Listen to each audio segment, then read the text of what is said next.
Hi, this is Craig Stocks here at Utah Desert Remote Observatories. You can find us online at utahdesertremote.com. And in part one of this video, we went through the PixInsight processing for the Heart Nebula. And today we're going to focus on the workflow in Photoshop.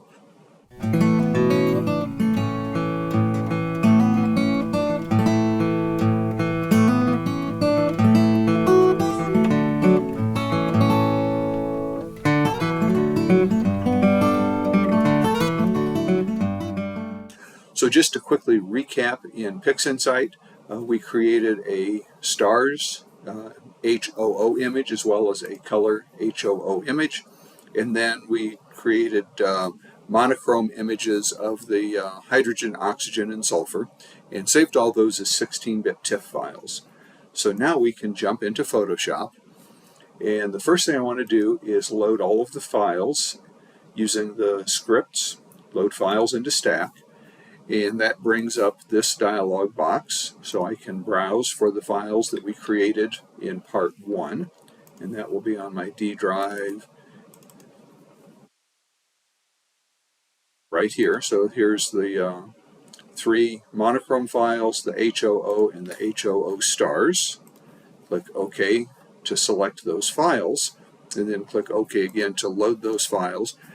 And each file will load as its own layer in the layers palette over here, and then we'll start working with the individual layers. Now, my belief is that PixInsight is just absolutely fantastic for processing astronomical data, but in my view, once you stretch the data and you start wanting to apply color mapping and so forth, you're really working with a photo, not astronomical data anymore.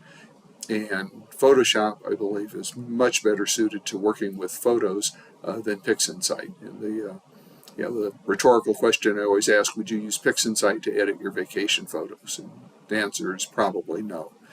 So let's work on this in Photoshop. And the first thing I want to do is put these layers in the usual order that I work with. So the stars layer needs to be on the top of the layer stack, and we can just click and drag it up. And then I always put sulfur, hydrogen, and oxygen in the same order. So I put hydrogen, then oxygen in the middle, and sulfur on the bottom. That's absolutely independent of anything else. You can put them in any order you want. I just always use this order so that I just kind of know by position that hydrogen is the one on top, and it just makes it easier to navigate. And then we'll put this HOO image that we created on the bottom, and that's actually going to serve as our backdrop. Now, the next thing I want to do is put each one of these layers into a layer group. And the way I like to think of it is what happens in the group stays in the group. So it just makes it much easier to apply adjustment layers and work with each one of the filters independently. So we'll start with the stars. And to put this selected layer into a layer group, the easiest way is just use Control-G. That would be Command-G on a Mac. That places the selected layer in a group. I can double-click to change the name of the group to stars. And I'll click on the layer so I'm inside the group now. And I know I'm going to add two adjustment layers. I'll add a levels adjustment layer and then a hue saturation adjustment layer. And the last thing I'll do is click on the layer group name and change the blending mode from pass-through, which is the default blending mode for a layer group, to screen. And you'll notice as soon as I do that, now you can see through the black areas of this layer, but you still see the stars. And I can use the little down arrow here to collapse this group and then turn it off so it's not in the way. And now we'll do basically the same thing for each one of the other layers. So I'll tap Control-G. This is hydrogen. I'm going to click inside the layer group. I'll add a levels adjustment layer, a hue saturation adjustment layer. And this time I'm going to go ahead and adjust the hue saturation. And this is hydrogen, so we know we're going to map it as green in an SHO color palette. So on the hue saturation adjustment layer, I'm going to click on Colorize. I'm going to move the lightness to -50. I'm going to put the saturation to 100%, and I'm going to move the hue to green, which would be 130, or I'm sorry, 120. So there is our green hydrogen for SHO color mapping. Again, I'll click on the layer group name, and I'll change the blending mode to screen.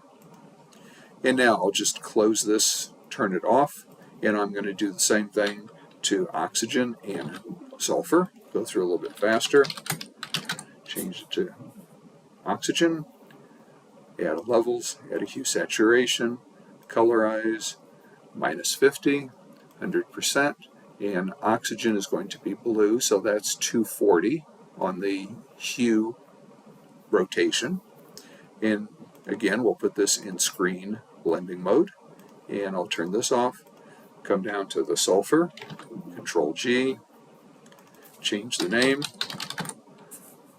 add a levels, add a hue saturation, colorize, -50, 100%, and this is going to be red, so we'll just leave it at the default, which is red. And last is the HOO, so we'll just drop this in a group, label this HOO, and I'll add a levels adjustment layer. And I'm going to turn this off for now, but this is going to be our backdrop. So at this point, if I turn on the hydrogen, oxygen, and sulfur, we have an SHO image. We've assigned the color to each one, and we can fine-tune it here. What I typically do is start by addressing each one of the layers individually and maximize the dynamic range of each one of those layers. So I'll work on them one at a time, so I'm going to turn off the others. I'll start with sulfur so we can open this layer. And I like to turn off the hue saturation. It just makes it a little bit easier to see. Come down to the levels adjustment, and this is similar to the histogram transformation tool in PixInsight. This is just showing a histogram of values in the image. There's no right or wrong shape to it, but generally you want to look at the ends, and we can see that the tail really kind of ends about in here on the dark end, and on the white's end it really ends about here. To get the full values out of an image, generally you want everything from almost black to almost white, and that you would probably consider contrast. So I'm going to move this black slider over until it begins to get very dark but not quite black anywhere. And I'm going to bring the white slider over to where the whites data really just begins. And you can see what a difference that makes. It really causes the image to pop quite a bit more. So now I'll just turn the color back on, turn off this layer group, and I'll do the same thing to oxygen and hydrogen. And again, we'll take the darks down to where it's almost black, and bring the whites slider over to where it's very light. Turn the color back on, and lastly, we'll do the same adjustment to the hydrogen. And as is normal, hydrogen tends to have the most detail. So now if I turn on sulfur and oxygen, you can see we have a lot brighter image, a lot more color contrast. That did cause the green to kind of take over a little bit. So to compensate for that, I want to boost the midpoints of the sulfur and oxygen. So sulfur will add more red, so I'll come down to the levels. We've already set the black point and the white point to reasonable levels. You could fine-tune those, but at this point it's the mid-tone that I want to adjust to put more red into the image. And sometimes when you do that, you'll have to back off of the blacks just a little bit. I'll do the same thing now to the oxygen. I want to bring in more of the midpoint to bring in more blue. And then again, I may need to back off of the darks a little bit. So there's a very vibrant, still a little bit on the green side, SHO image. If you recall, each one of these SHO layer groups is in screen blending mode. And we have our HOO layer down here, which is just in normal blending mode or pass-through since it's a layer group. If I turn this on now, that will become the background for this image. Oops, sulfur should be in pass-through, or I'm sorry, in screen blending mode. So now we have this HOO layer is the backdrop, and it's making it quite a bit brighter, but it's also adding some detail and toning down some of that green because we're mixing it with the red from the HOO image. Typically what I would do is start with the levels, and here I'm doing it more by eye, just adjusting the levels here to get a nice looking image with a better color balance.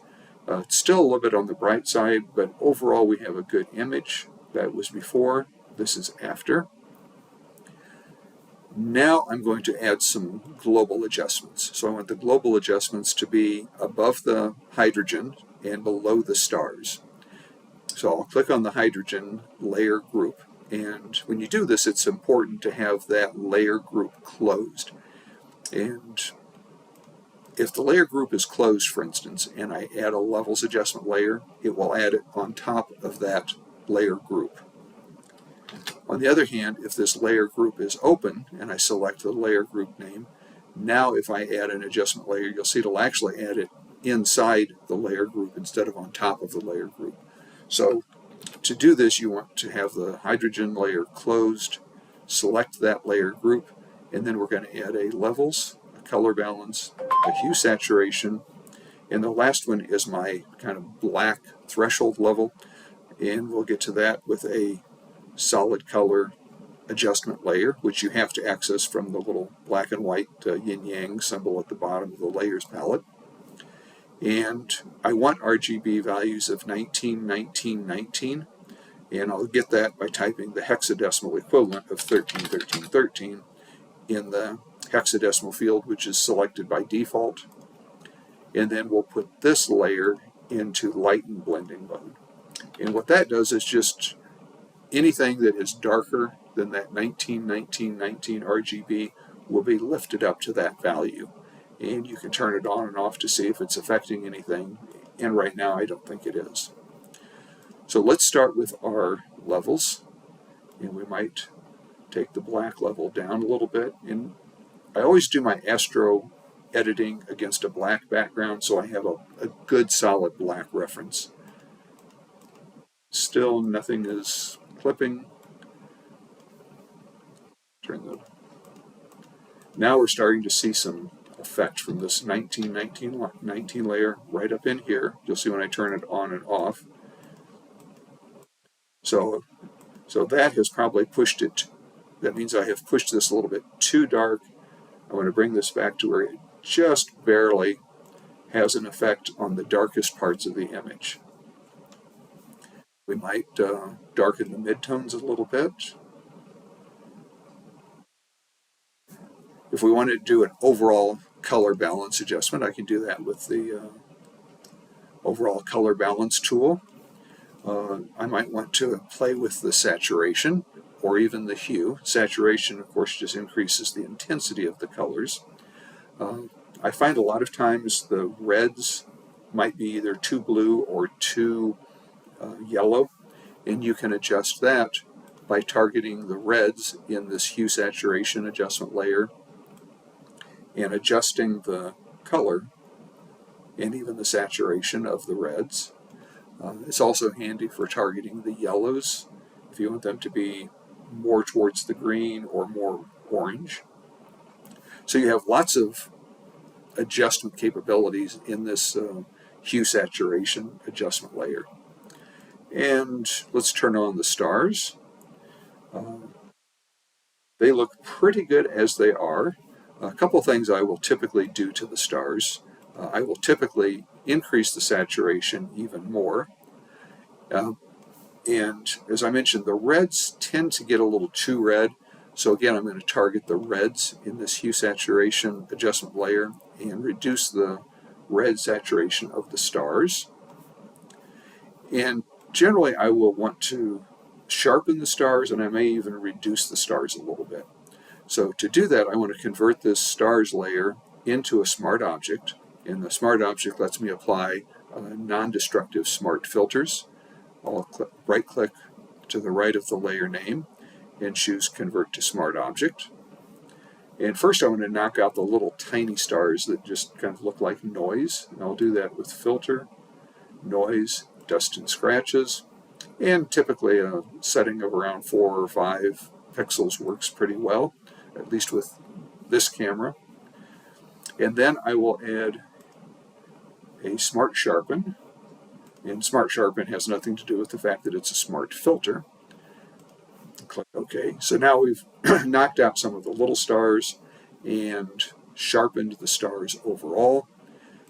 Generally, I find if I darken the blacks a little bit, that will clean up some of this noise in the background. It's probably hard to see in the video, but it just really cleans up the background quite a bit. And then I may darken or minimize the stars a little bit more with the midpoint slider. So basically, if you make the stars darker, you're making them smaller. If you make the stars brighter, you're making them larger. And usually I make them just a little bit smaller.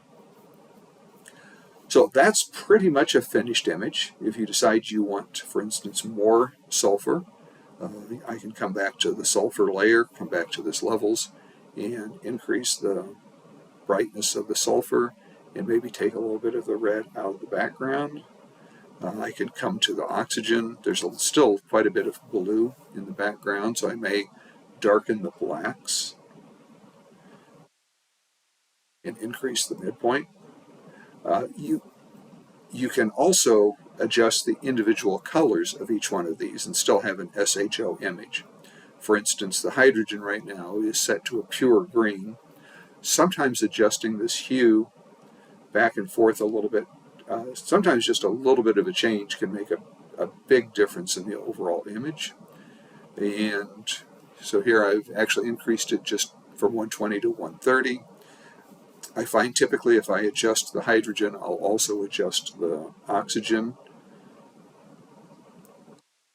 That looks a little bit more balanced. I will come back to the global and darken the midpoint just a little bit to give us a little bit richer colors and tones. We're pretty bright here in this core area, and notice if I turn off my HOO background, there's actually quite a bit more data here, and it's actually this HOO background is causing that to blow out a little bit and get more yellow rather than the nice blue and cyan and green colors in here. So I'm going to actually use a mask and hide some of this HOO layer. So the black rectangle with a white circle, I've heard it called, looks like a front-loading washing machine. If I click on that, that will add a layer mask to the HOO layer group. I can now be sure I've selected the mask, and the little outline is around the mask rather than the layer itself. So I want to make sure the mask is selected. Grab my brush tool and 10% opacity, and I want to switch from white as the foreground to black as the foreground. So I'll use this little curved arrow to switch black to the foreground. And now if I paint with black on this mask, it will hide this layer. And each time I click, I'm adding another 10% of opacity. And I think that looks better. If we look at it without the mask and with the mask, I like that color balance a little bit better. So I'm basically hiding this HOO adjustment in just this region. So this is a little bit more just pure SHO. So that's a simple workflow for an SHO image, and I find more and more I'm using either some sort of a backdrop, either an HOO backdrop or sometimes an RGB backdrop. And especially if it's an RGB background, you are adding a little bit of data, and it seems to help rein in some of the extreme colors that you sometimes get with an SHO image. I hope you found this useful. If you have any questions, drop those in the comments down below. And as always, I hope you have a great day today and an even better night tonight under a clear, dark sky. Thanks.